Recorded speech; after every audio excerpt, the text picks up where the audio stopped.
नमस्कार, मैं आपके साथ अंजना और आप देख रहे हैं बुलेट रिपोर्टर। आइए बढ़ते हैं आज की बड़ी खबर की ओर।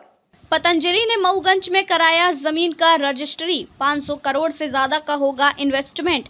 हाल ही में रीवा में आयोजित रीजनल इंडस्ट्रीज कॉन्क्लेव 7 क्षेत्र में निवेश के नए और अपार अवसर खुले हैं, जो अब विंध्य के सर्वांगीण विकास में महत्वपूर्ण भूमिका निभाएंगे। पतंजलि समूह जैसे प्रतिष्ठित संस्थानों की भागीदारी से इस क्षेत्र में औद्योगिक क्रांति की मजबूत आधारशिला रखी रही। पतंजलि योगपीठ के संस्थापक सचिव आचार्य श्री बालकृष्ण रीवा पहुंचे और यहां पहुंचकर उन्होंने मऊगंज के धूरेहटा में 25 करोड़ रुपए जमा कर जमीन की रजिस्ट्री कराई।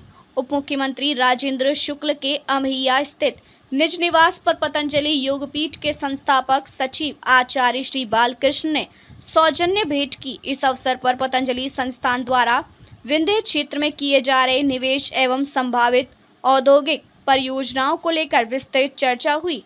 क्षेत्रीय विकास, स्थानीय संसाधनों के समुचित उपयोग तथा युवाओं को रोजगार से जोड़ने के विषयों पर गहन विचार विमर्श किया गया। क्षेत्र की औद्योगिक क्षमता, प्राकृतिक संसाधनों और जनभागीदारी के माध्यम से आत्मनिर्भर विंध्य के निर्माण की दिशा में सार्थक चर्चा हुई। इस दौरान आचार्य बालकृष्ण ने कहा कि 500 करोड़ इन्वेस्ट करने की योजना है, लेकिन यह 1000 करोड़ तक पहुंचेगा। यहां इंडस्ट्रियल फूड पार्क बनाया जाएगा।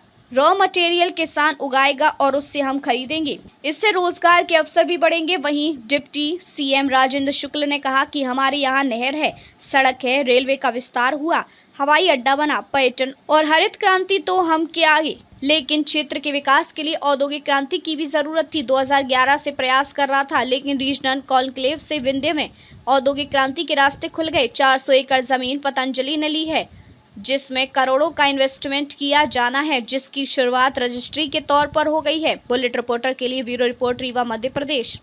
जी, मध्य प्रदेश का जो रीवा क्षेत्र है, यहाँ संभावनाएं भी हैं, भावनाएं भी हैं, और उस भावनाओं को आदरणीय डिप्टी सीएम शुक्ला साहब ने बहुत ही उनका जो भावपूर्ण आग्रह था कि इसके विकास के लिए, इस क्षेत्र के अंदर लोगों के रोजगार के लिए पतंजलि कुछ अपना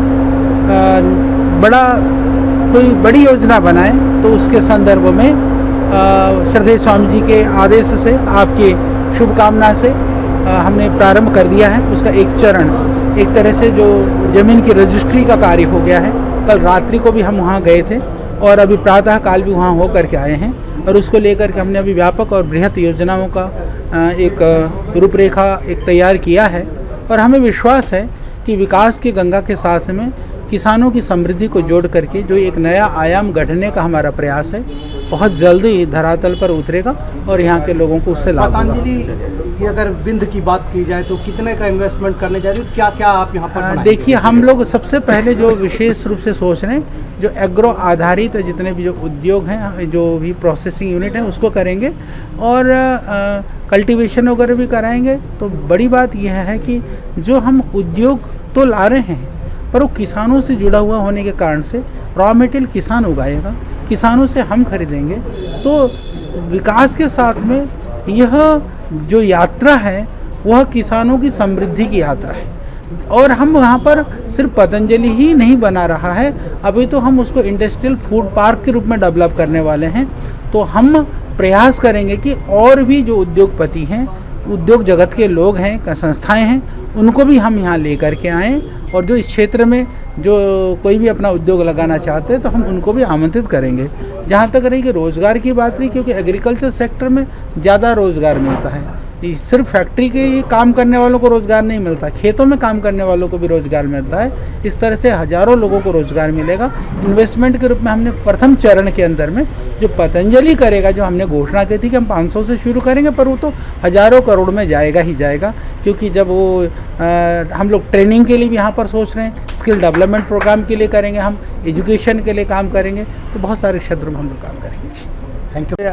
जब मैं 2011 में उद्योग मंत्री था, तब से लगातार ये प्रयास था कि एक तरफ हम सिंचाई की नहरों का जाल बिछा रहे हैं, शानदार सड़कें बना रहे हैं, रेलवे लाइन का विस्तार कर रहे हैं, सिंगरौली तक हवाई अड्डे की बात कर रहे हैं, इसलिए हमारे यहाँ पर्यटन की क्रांति, हरित क्रांति तो हम ला ही रहे हैं, औद्योगिक क्रांति भी लाना ज़रूरी है।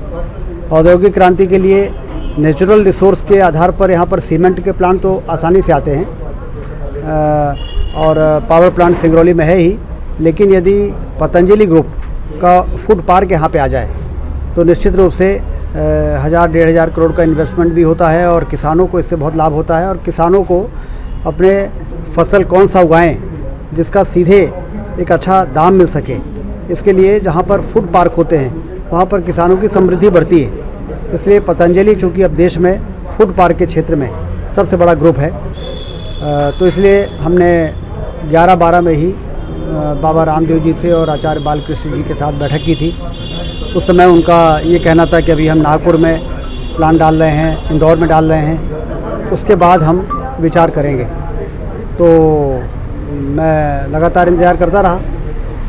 फिर अभी जब इंडस्ट्रियल कॉन्क्लेव हुआ रीवा में, इसके पहले हम हरिद्वार जाके जब मैंने उनसे बात की कि नागपुर हो गया, तो कहीं हाँ नागपुर हो गया, हमने कहा हरिद्वार इंदौर हो गया, कहीं हो गया, हमने कहा अब रीवा चलिए।